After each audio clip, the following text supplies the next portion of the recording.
Olá pessoal, aqui é Natália Petres e hoje eu vou falar sobre esse clássico brasileiro, Capitães da Areia, de Jorge Amado.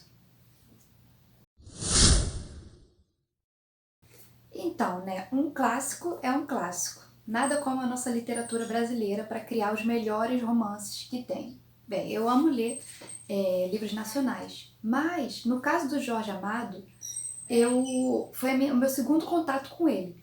Porque eu li pela primeira vez esse ano, foi Quincas Berro d'Água, e logo depois eu pensei, nossa, eu me apaixonei pela escrita do Jorge Amado e quis ler outros livros dele. E aí o escolhido foi Capitães da Areia. Esse livro aqui é obrigatório no ensino médio, né? Só que na época do ensino médio, eu estava muito preocupada com o Machado de Assis. E eu não cheguei a ler Capitães da Areia. Já conhecia, já tinha ouvido falar, mas nunca tinha pensado em ler. E eu li agora e achei que foi bem melhor do que ter lido naquela época, porque eu acho que muita coisa eu não teria entendido ou não teria percebido. E acho que lendo agora a gente tem uma visão muito mais ampla do que o Jorge Amado está querendo passar. Eu acho que se eu tivesse lido no ensino médio, eu precisaria reler hoje em dia, com 25 anos, para poder pescar mais coisas que na época eu não tinha percebido.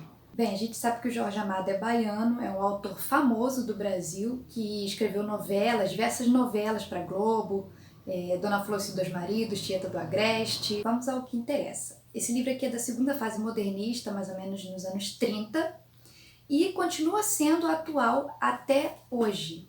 Esse livro conta a história de meninos jovens, de mais ou menos uns 9 até uns 16 anos, que são órfãos e tentam ganhar a vida sozinhos no mundo. Então eles são meio que abandonados, largados pela sociedade e uns ajudam os outros, né? Então esses meninos de entre 9 e 16 anos que estão abandonados, né, são órfãos, se juntam e tentam ajudar uns aos outros para sobreviver. Então eles vivem mais ou menos do furto, né? Eles juntam dinheiro para comprar comida e é basicamente assim que eles vão vivendo.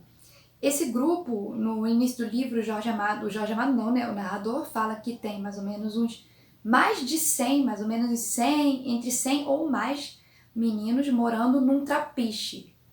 E aí a gente tem o que seria o chefe deles, que é o Pedro Bala, que toma conta ali daquela região, que vai vendo se os meninos não estão roubando uns aos outros, se eles não estão fazendo coisas erradas uns com os outros. Tem ali mais ou menos umas regras dos Capitães da Areia, que são esses meninos que moram nesse trapiche embaixo de uma ponte, se eu não me engano, ali na areia do mar. Essa de estar pedindo esmola ali de vez em quando, de estar furtando, roubando, às vezes eles são pegos e levados para o internato. E aí a gente vê logo no início do livro, tem como se fossem notícias de jornal, né? Que já começa a primeira página da história, Crianças Ladronas, que seriam as notícias de jornal em que são enviadas cartas para esse jornal, denunciando as atrocidades que essas crianças sofrem nos internatos. E aí tem a carta de uma mãe falando que os filhos sofreram muito lá, torturas, diversos tipos de humilhação lá dentro, passando fome e tudo mais. E tem um relato também nesse jornal do padre, que é um personagem que está ali muito na história, o padre que tem pena desses meninos e está sempre ali indo de vez em quando lá no trapiche cuidar deles. O relato desse padre é que ele também já frequentou o internato e viu que é verdade essas atrocidades que são cometidas com os meninos. E a opinião de alguns moradores também, que falam que esses meninos fogem porque eles querem ter uma vida vadia e que eles não se importam com nada, eles querem ser ladrões. Eles fogem do internato toda vez que eles são pegos porque lá não é um bom lugar para eles morarem mesmo. Eles preferem viver assim, soltos por aí no grupo dos Capitães da Areia, que é onde eles se sentem livres e mais acolhidos, né? Bonito assim é ver como o Jorge Amado vai descrevendo as coisas. A linguagem que ele usa é muito poética e muito visual. A gente vai percebendo assim, como eu já fui na Bahia, né? A história se passa lá em Salvador, Bahia. Como eu já estive lá, eu consegui visualizar todos os lugares que os meninos passavam, subindo as ladeiras do Pelourinho, passando Mercado Modelo e pelo Elevador Lacerda. E aí, voltando, né, para a notícia, o mais triste é a gente ver como o Jorge Amado tenta mostrar o tempo todo como a sociedade enxerga esses meninos, enxerga eles como lixo mesmo, que eles tinham que ficar no internato, que eles são vagabundos e não gostam disso, e como a gente trata esses meninos de rua, como a gente trata os moradores de rua também. Então as pessoas não entendem que eles estão ali buscando a sobrevivência, roubando para comer. Acham que eles são vândalos e roubam pelo puro prazer de roubar. Então nesse trapiche moram meninos de todos os tipos, como eu tinha dito, de mais ou menos uns 9 até uns 16 anos. São meninos muito novos, que começaram a vida muito cedo. Então eles levam a vida meio de adulto, assim, já saem com mulheres, já bebem, já fumam. A conversa deles tem palavrão o tempo inteiro.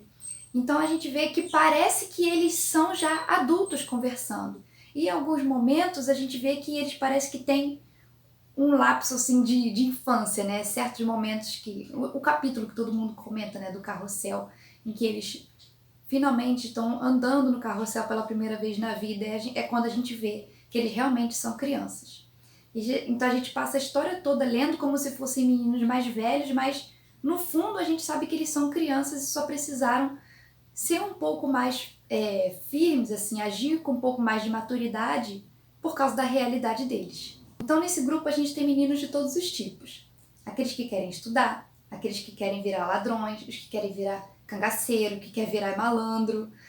A gente vai vendo diversas realidades ali dentro, cada um buscando um caminho diferente. Então, obviamente, como são mais de 100 meninos, não tem como o narrador descrever a história de todos eles. Então tem alguns personagens principais que a gente vai vendo ali um pouco da história deles através de flashbacks, né, o que acontece com cada um deles. Então vou falar mais ou menos dos que eu lembro. O Pedro Bala, ele é o chefe, seria o chefe dos Capitães da Areia, sempre preso, sempre fugindo do internato, bem esperto, ele é muito inteligente e ele gosta dessa coisa de liderança, de estar tomando conta ali das coisas, e ele é muito assim, sagaz. Né, seria a palavra, sagaz. Tem um monte de gíria, tem o gingado, ele conquista as meninas, ele toma conta lá do trapiche, ele dá a volta nos policiais. É um personagem realmente cativante. E aí tem também o Pirulito, que tem esse nome porque ele é alto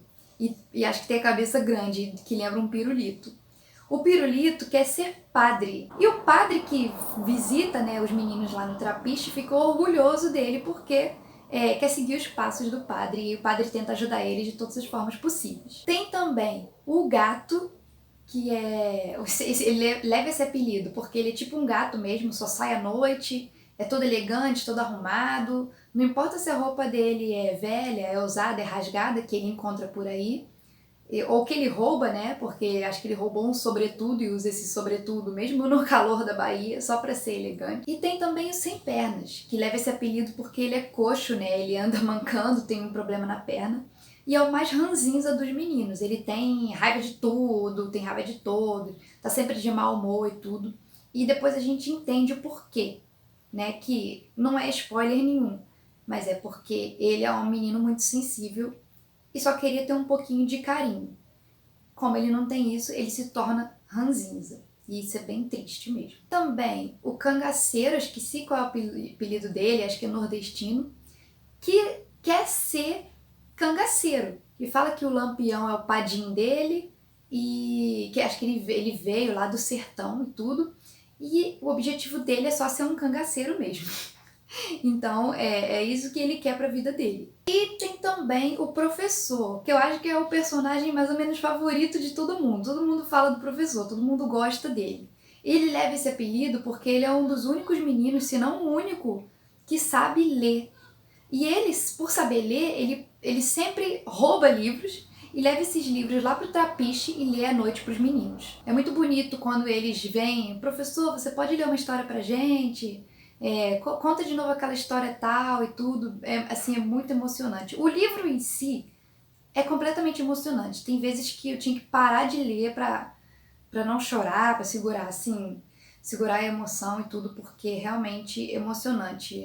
A escrita dele, do Jorge Amado, é muito bonita para contar uma coisa triste como a realidade. Tem uma personagem que entra depois, mais lá pro final, que é a Dora.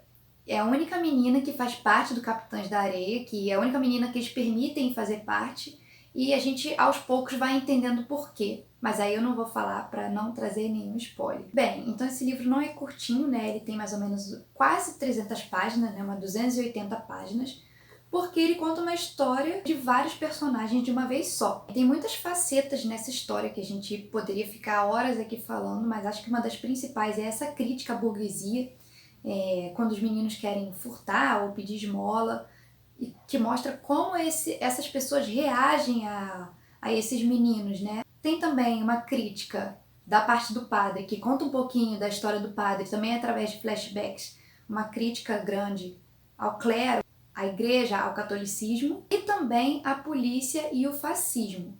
Tem uma forte crítica à polícia aqui nesse livro. Obviamente, o livro tem todo no final dele uma ideia voltada para o comunismo. Então, além dessa referência ao comunismo, tem também uma mensagem explícita ideológica aqui, que provavelmente é o pensamento do Jorge Amado. E por causa disso, esse livro foi queimado em praça pública. Ele foi queimado por ser considerado, propagandista do Credo Vermelho.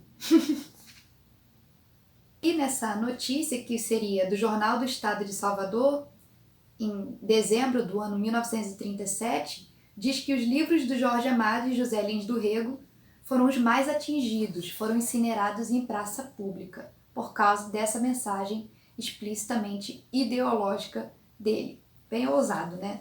O Jorge Amado foi bem ousado em ter feito isso e, por um tempo, ele teve que se exilar justamente por causa disso, dessa perseguição aqui no Brasil. Mas não adiantou muita coisa queimar esses livros, porque ele foi um sucesso de vendas e, além disso, foi traduzido para diversas línguas, que é o que tem aqui. Essa edição aqui é muito especial, porque ela mostra tudo, tem essas coisinhas aqui no final. Eu dei um jeito de encontrar por aí, vou ver se consigo encontrar para vocês, para deixar o link aqui também, porque hoje em dia a gente só acha aquelas edições de bolso do Capitães da Areia. E essa edição aqui é completíssima, ela tem muita coisa, é muito maneira mesmo. Só para concluir, né, o livro é muito bonito, mas bonito no sentido de que ele é muito bem escrito, mas a história que tá ali é muito triste mesmo, a gente fica sentido, eu senti muita vontade de chorar, senti muita pena dos meninos, vontade de acolher eles, de abraçar, tadinhos, dá muita pena mesmo da situação que eles estão vivendo. E a forma como o Jorge Amado vai descrevendo essas situações, como eu tinha falado antes, com uma linguagem extremamente poética. Tem os trechos assim, deles andando e olhando, eles juntos andando no alto do Pelourinho e olhando, sentindo o vento no rosto, olhando a cidade, sentindo o sol bater. Essa ideia de liberdade que eles têm ali na cidade, eles podem fazer o que eles querem, não tem mãe, não tem pai, moram no trapiche e tudo, mas ao mesmo tempo triste. Foi uma das melhores leituras que eu fiz esse ano. Conhecer o Jorge Amado foi incrível e eu recomendo muito para todo mundo que quiser ler Capitães da Areia. Mas vai com o coração preparado para sofrer. Não é uma leitura simplesinha de pegar e ler rapidinho. Pelo menos comigo não foi assim. Então, se você gostou do vídeo, já deixa o like e se inscreve aqui no meu canal também, porque tenho próximas resenhas. O do Jorge Amado, me desculpe, demorou, mas saiu a resenha. Capitães da Areia, que eu tô falando aí, ó, mó tempão que eu vou fazer, mas tá difícil. A próxima é Quarto de Despejo e A Mulher Desiludida, de Simone de Beauvoir. Lá no meu Instagram, também me segue lá, eu já postei a resenha de A Mulher Desiludida, mas vou fazer um vídeo mais desenvolvido aqui. Então é isso, espero que tenham gostado e até a próxima!